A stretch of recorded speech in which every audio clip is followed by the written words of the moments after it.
खुलुमबाय। दिनै आं गांसे खौरां लाइनि बागै एसे सुंदङै फोरमायथिनो थाखाय आखायाव लानाय जाबाय। बे खौरां लाइनि मुङानो जाबाय खादिन। बेयो गांसे असमिया रावनि सानस्नियारि खौरां लाइ।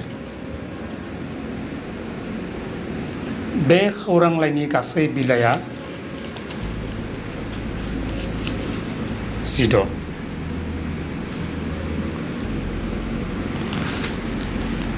बे 16 बिलाइनि खौरां लाइनि बेसेना 1 रांल'।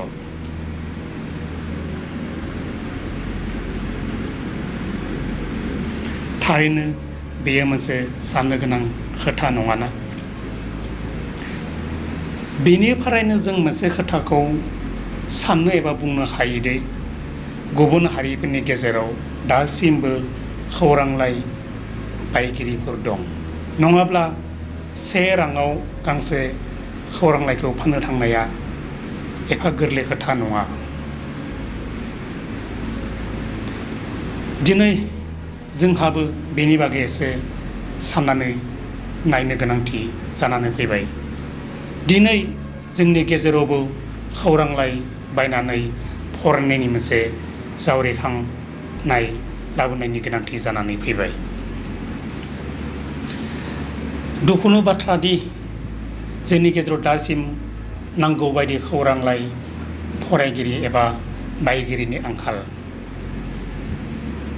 खौरां लाइल' नङा, बिजाब आरो लाइसि बायगिरिफोरनिबो आंखाल।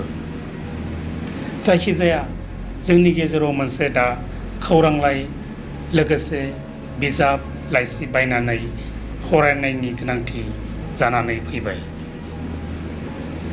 बे 1 रांनि खौरां लाइयाबो गांसे गाब गोनां बावसो।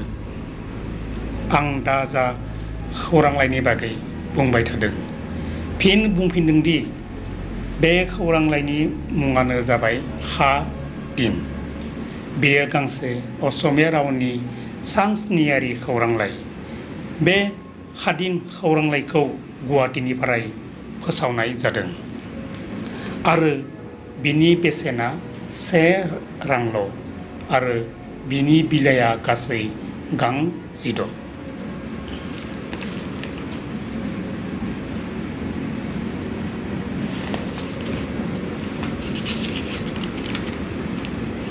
आरो सिंनि बिलाइयाबो गाब गोनां।